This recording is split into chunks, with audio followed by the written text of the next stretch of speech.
Hello there, this is Tigray Television live from Meghaleh. I'm Salome Tigrai and I'll be with you for today's news. Stay tuned. Women's Association of Tigray issued a statement on Monday denouncing the portal created by International Commission of Human Rights Experts on Ethiopia to collect evidences of the atrocities committed in Tigray. The statement said planning to gather data from Tigray through internet and telephone communication amidst an all-encompassing siege that has withheld basic services such as telecommunication and electricity remains inconvenient. The statement appreciated efforts made by the international community to carry out independent and impartial investigation, but stressed on the need to follow a victim-based approach for the investigation to be credible.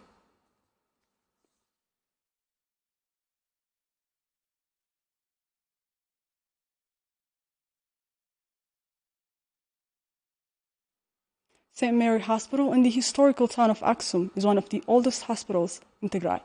It was opened in the year 1966 with the presence of Emperor Haile Selassie and the King of Norway, Olav V. The hospital has grown to the extent that at the start of the war in November of 2020, it could care for some 1,500,000 people.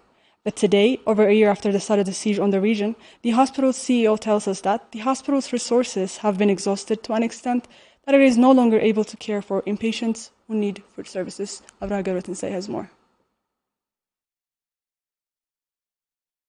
St. Mary Hospital in the historical town of Aksum is one of the oldest hospitals in Tigray. The hospital is expected to care for some 1.5 million people living in Aksum and surrounding areas. Today, over a year since the start of the siege on the region, the hospital has exhausted all resources and stopped giving inpatient care. Gebramescal Gebrexiavier, CEO of St. Mary Hospital, says the hospital had been depending on contributions from the St. Mary's Church, but even the church has now run out of resources. Firstly, I want to make clear that St. Mary Hospital, with a capacity of treating 1.5 million patients a year, gave 24 hours service. Today, because of the siege, we are at a near standstill. St. Mary Church used to assist us with the food for our patients, but now we've had to stop. Our inpatients especially are starving, so we can't take in any new patients. The problem is very serious. The patients at the hospital say a full recovery is unimaginable as they are forced to take their medication without any food. There's no food here. Most of the time, we take our medication without any food. It's difficult. Patients need to have a selected diet to help them recover. I have gone through so much suffering. There is no food available.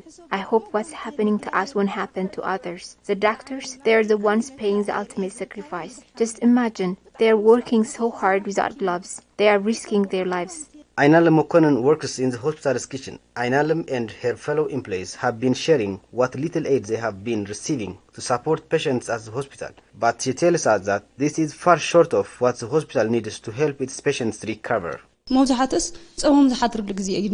Most of the time, they sleep without having eaten. We have been providing them with food contributed from the staff, but everyone has run out of food now. We feel awful when they ask us for food, only so we can tell them we don't have it. It is most difficult for patients suffering from diabetics. The more than year-long siege on the region has exhausted Tigray's health system to such a degree that even the most well-equipped hospitals are not able to cope. The blockade on fuel coming into Tigray has meant that traveling, even within the region, has come to a near standstill. Our reporters visited Meghaleh's main bus station and spoke with eager travelers hoping to join family or find work, but have been unable to do so. Our reporter Sarun Zagai has more. The new eye. This may seem like a parking lot or a bus station before the working days has begun, but no, this is Laji bus station, the capital station at the hay hour. The buses have been parked for months. The only other people you'll find at the station are eager passengers hoping to find a way home. This is the Mikael Gabramedhin, a father who came from Adaga Hamus to the capital for work. He says he's unable to go back to his village due to lack of fuel. I came here for work. I was supposed to go back yesterday, but I couldn't find a car to take me back, so I stayed the night here. I wasn't planning on staying for the night, so I didn't have money for a motel. It's so expensive, so we skipped our dinner to pay for motel, as we can't sleep out on the streets. We had to go through all this because of lack of fuel. Gabramedhin Gabriot, a priest from Hausen, says him and his families were hoping to find a way back home, but have learned unfortunately that may not be possible. It's not because we can't find a car. There are a lot of them here, but they don't have fuel, so they can go anywhere. The cars have been sitting here since last year. The chauffeurs are unable to continue their work. The drivers in the station on their part noted that before the start of the war on Tigray, their incomes were enough to support their families. But now the drivers are unable to continue their work as the Ethiopian government continues to block the delivery of fuel and other essential items. I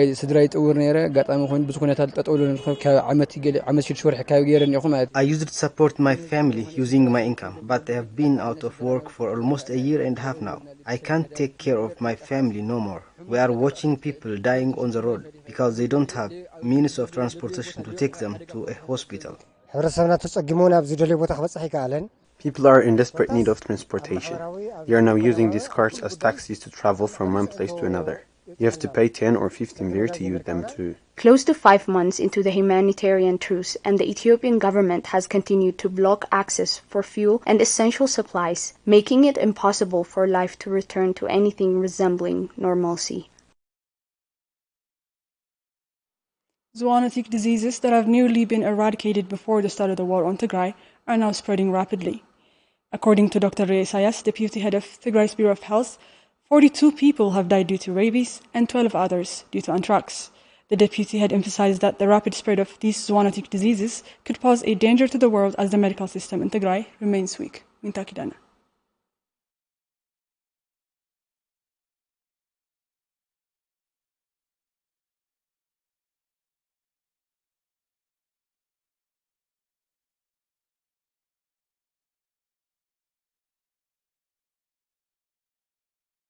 Animals can sometimes carry harmful germs that can spread to people and cause illness. These are known as zoonotic diseases or zoonosis. Zoonotic diseases are caused by harmful germs like viruses, bacteria, parasites, and fungi. These germs can cause many different types of illnesses in people and animals, ranging from mild to serious and sometimes even death. These infectious diseases, while having been nearly eradicated before the start of the war, are now spreading rapidly, according to Dr. Rey Isaias, deputy head of Tigray Health Bureau. 42 people have lost their lives due to rabies and 12 others due to anthrax. Currently, we are having this reports of zoonotic disease such as anthrax and rabies coming from the community. We know that anthrax is a reportable case. We should get a report immediately from the community within 24 hours. So, due to the siege and destruction of the health information system in Tigray, we are not getting this information as fast as possible. And because of this, we just receive reports from the community that there are cases. Till now, we have 116 cases from the community, of course, from almost all zones except the western zone, that it is under the expansionist. So, the 116 cases with a total of 12 days is reported, and those reporting redas are almost 18, though they are from almost the 6 zones. So currently, this is status of anthrax, and also we are getting cases for rabies as well. So rabies case is also prevalent now, and then before the war there were cases, but the days was insignificant. I mean, it was too low, that 1 or 2. But currently, the cases that are reported as dog bite are more than in hundreds, actually. But the days is significant, like almost 42 days report was encountered till now. And then we believe that this report is underreported because as I mentioned, the health information system is distracted, looted.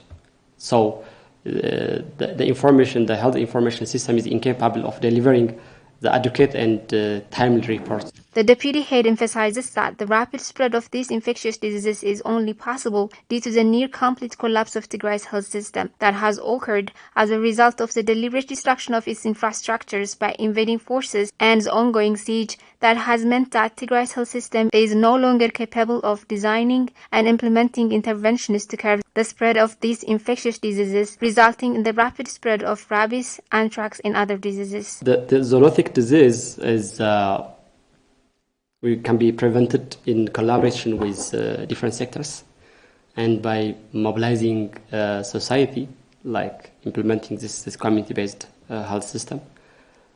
And particularly zoonotic disease, we just prevent by administrating or by mass vaccination to animals. For example, for instance, if we take anthrax, by vaccinating those herbivorous animals like cattle and goat, sheep, we can prevent with this modality. And if we vaccinate, that's the prevalence of the disease will significantly reduce. But currently, because of the siege, because of lack of medicine, because of lack of supplies, such as vaccine, those diseases become prevalent enough in the society because the society lives with animals are not vaccinated, and the disease is becoming more prevalent. According to Dr. Rie, the situation has been exacerbated by the blockade on essential items, as many households are forced to consume carcasses that were affected by anthrax as a way of fending off hunger. This anthrax infection is affecting the people by different modalities, by contact, because it is having 3 types, like by ingesting this infected carcass, and the other is inhalational. We are advocating that to our people that this practice is dangerous, but because of the siege, because of the hunger, our people is eating this infected carcass. So sadly, I don't know how to explain, but our people is telling us they are choosing to die by eating this infected carcass rather than dying because of lack of food. Malaria is also rapidly spreading, according to the deputy head, needlessly costing the lives of many in Tigray due to lack of materials necessary for preventing the infectious disease.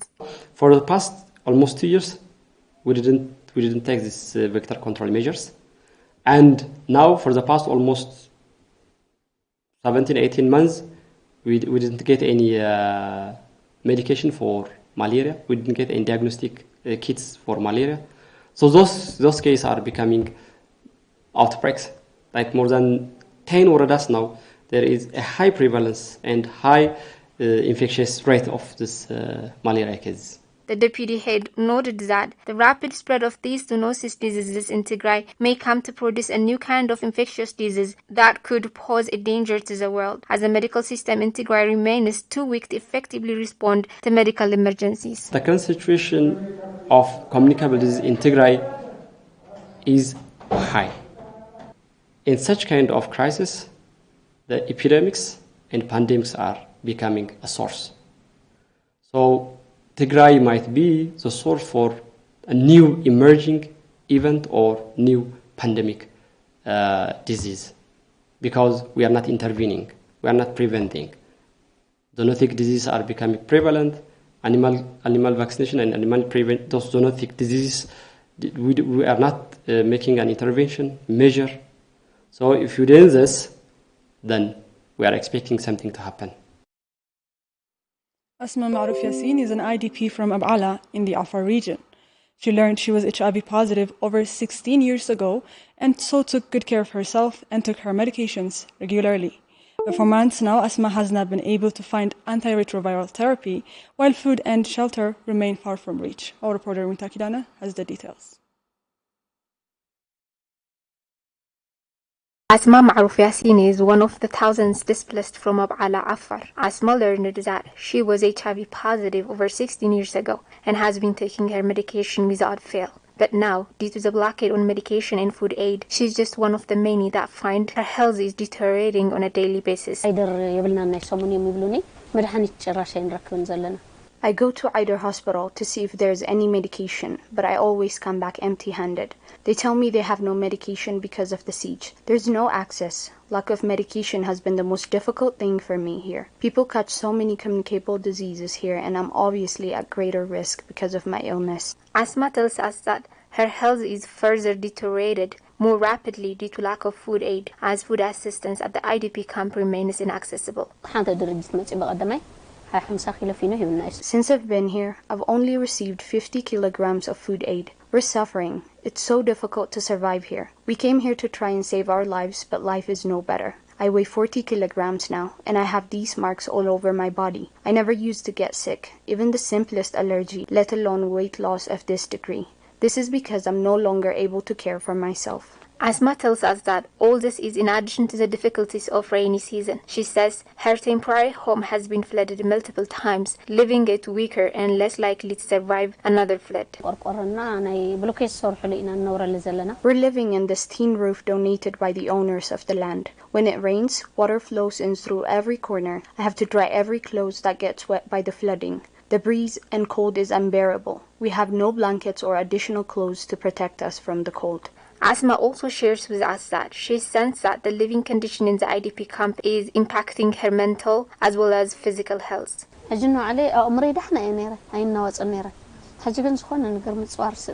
I've become intolerant and get easily frustrated. I don't have children, so there's no one to console me. Asma's story is just one of that of hundreds of thousands of internally displaced persons that find they have left their homes in fear of violence and torture, only to find hunger and a broken health system is what awaits them.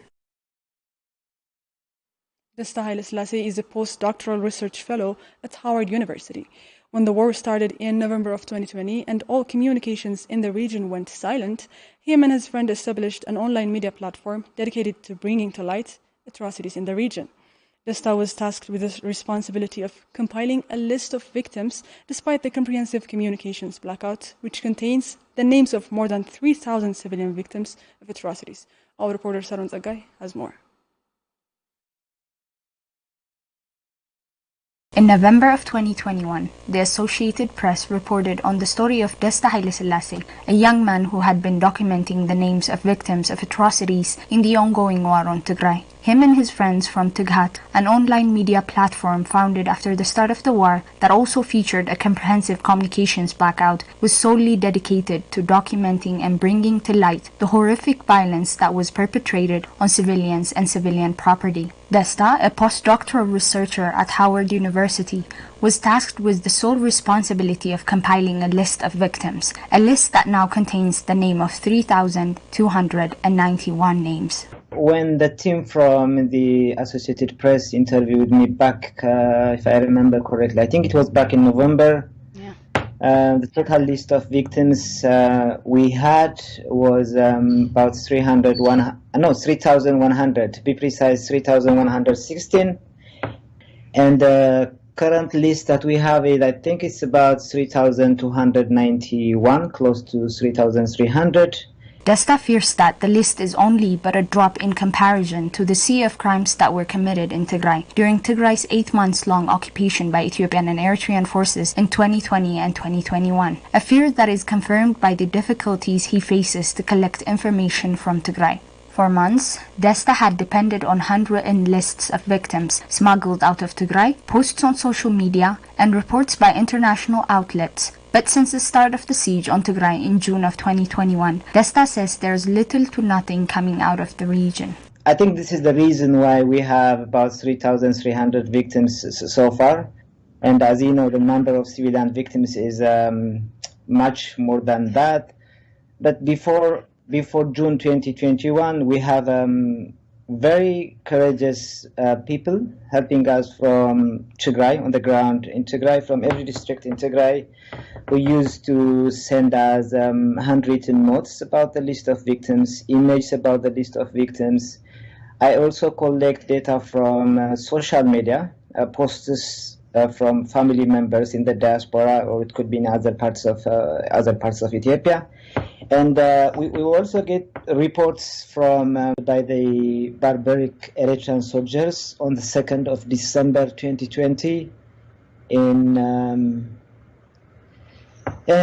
in the Goda bottles and glass factory. But to be honest, having relatives or family members in the list that I am doing or that I have been doing for more than 21 months, it doesn't make it any different, because documenting what I have been documenting for more than 21 months, reading the stories and watching these horrifying videos, feels like everyone in the list is a close family member of mine. According to Desta, close to 92% of the victims on the list are male. Most killings perpetrated by the invading Eritrean forces targeted boys and men aged from 12 up to 49, while more than two-thirds of the victims on the list were aged between 18 up to 49, men in the most productive age range in a society. So the composition of the victims ranges from, for example, if we take age-wise, especially the barbaric Eritrean soldiers, they were targeting young men from the age of 10, 12 to 49. So I remember we had two-thirds of the victims were from age 18 to 49, and this is called the most productive age bracket in the society. And if we see the analysis on a gender basis, so 91.8% of them were male and 7.6% of them were female, and the rest 0.6% of them are unknown. Recently, Desta has been focused on compiling a list of ethnic Tigrayan Ethiopian National Defense Forces soldiers arbitrarily detained by the Ethiopian government and being held in internment camps across the country, and some even killed. Desta has so far compiled a list of 8,000 Tigrayans, close to half of the 17,000 the Ethiopian government has admitted to detaining. We have started compiling the list of detainees from November 2020. Because soon after the war started, Abiy Ahmed immediately started detaining the ethnic Tigrayans who were members of the Ethiopian National Defense Force. So their numbers are believed to be from 15,000 to 17,000, and they are languishing in detention in prisons in Addis Ababa, in the south part of Ethiopia, in Afar, and in Redawa. So we have been collecting data about the details about these ex-members of the Ethiopian National Defense Force, for example, in which location they are being detained, the number, their military rank. So we have managed to collect details for about 8,000 to 10,000 of them. No matter how hard or painful it gets, Desta says he's going to continue his work, hoping and believing that these victims and their loved ones will one day be served justice. I believe I have a good reason to keep doing it for more than 21 months, because I believe it's very important to document all the war crimes committed in Tigray. No matter how high the emotional toll is, I will keep doing it until justice in any way is delivered to those victims and the people of Tigray. That's it for me for today. Thank you for your time.